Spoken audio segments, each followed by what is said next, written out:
há uma necessidade urgente de avivamento. Se o meu povo, que se chama pelo meu nome, se humilhar e orar e me buscar e se converter dos seus maus caminhos, então eu ouvirei dos céus, perdoarei os seus pecados e sararei a sua terra. Segundo Crônicas 7:14.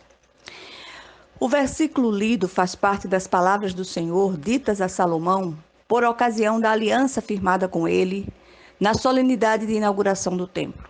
Essas palavras de Deus têm endereço, o povo da aliança, do passado e do presente. O que nos faz pensar que essas palavras são apenas para o Israel do passado. Nós cristãos somos chamados pelo Senhor de raça eleita, sacerdócio real, nação santa, povo de propriedade exclusiva de Deus. O que nos faz pensar que o padrão do passado era mais rígido que o atual? Muito pelo contrário. O próprio Jesus disse que se a nossa justiça não exceder em muito a dos escribas e fariseus, de modo algum entraremos no reino do céu. As promessas de Deus estão condicionadas à obediência. Vivemos em um tempo no qual as pessoas são levadas a barganharem com Deus as suas bênçãos por votos de tolos totalmente desvinculados da obediência. Exercitar uma fé obediente é a grande senha para a vitória. A igreja do Senhor está com falta de ar. Parece que padecemos de um enfisema espiritual. Falamos sobre isto recentemente, mas é sempre bom voltar ao assunto. Parece uma afirmação ousada, mas esta é a realidade da igreja contemporânea. Estamos todos necessitados de um oxigênio do céu que traga refrigério aos nossos corações. Contudo, esse oxigênio já existe e tem sido soprado sobre quantos o queiram receber, mas parece que existe uma predileção pelo ar contaminado das falsas doutrinas. Precisamos sentir um toque de Deus em alguma área específica da vida. Todos nós necessitamos. Há os feridos no coração por causa de ressentimentos, decepções e frustrações. Há os que vivem uma vida de salvos, mas miseravelmente infelizes, sem a paz ou alegria. Há os que, por darem ouvidos ao adversário acreditando em suas mentiras, destroem relacionamentos. Há os que vivem como a mulher de Ló, presos ao passado, sofrendo de uma saudade incurável da velha vida. As histórias são muitas, mas a necessidade é uma só, a presença viva do Espírito Santo nos transbordando. Não estou falando de emocionalismo histérico e barato, mas de um mover tão real que sejamos irreversivelmente impactados por Deus, mudando radicalmente as nossas vidas. A grande verdade é que o Senhor deseja liberar esse avivamento sobre nós. Contudo, tem faltado posicionamento de nossa parte como povo eleito de Deus. Nos dias de Salomão, o povo fora alertado a assumir a sua posição espiritual de povo eleito.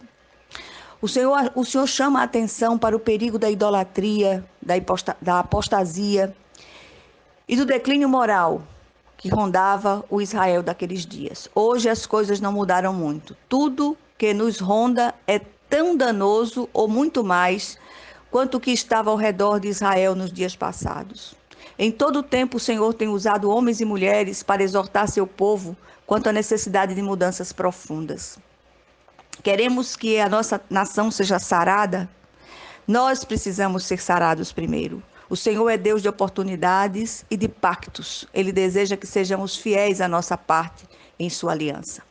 Nunca foi tão imperioso buscarmos esse avivamento. A nossa terra precisa ser sarada, repito. O versículo lido aponta algumas condições para um genuíno avivamento. Primeira, humilhação. Quando nos distanciamos de Deus por causa de nossas rebeliões, o primeiro sintoma que aparece é a ausência de arrependimento e de confissão de pecados. Nosso coração torna-se insensível à voz do Espírito Santo, perdemos a capacidade de nos quebrantar em sua presença, e sempre que a humilhação se ausenta de nós, a soberba e a autoexaltação tomam seu lugar. O povo de Deus precisa se quebrantar diante dele, reconhecendo a sua própria limitação, manifestar a tristeza pelo pecado e renovar seu compromisso de fazer a vontade do Pai. Sempre. Será que existe alguma coisa da qual precisamos nos arrepender hoje? Segunda, oração. Outro sintoma da doença chamada rebelião é a ausência da vontade de orar. Quando cessa a oração, cessa também a comunhão com o Pai. A oração do crente é o grande combustível do relacionamento com o Senhor. Quando nos distanciamos de alguém, a primeira coisa a ser abalada é o diálogo. Oração é uma via de mão dupla. Falamos com o Senhor e esperamos que Ele fale conosco. Por falar nisso, como anda a nossa vida de oração?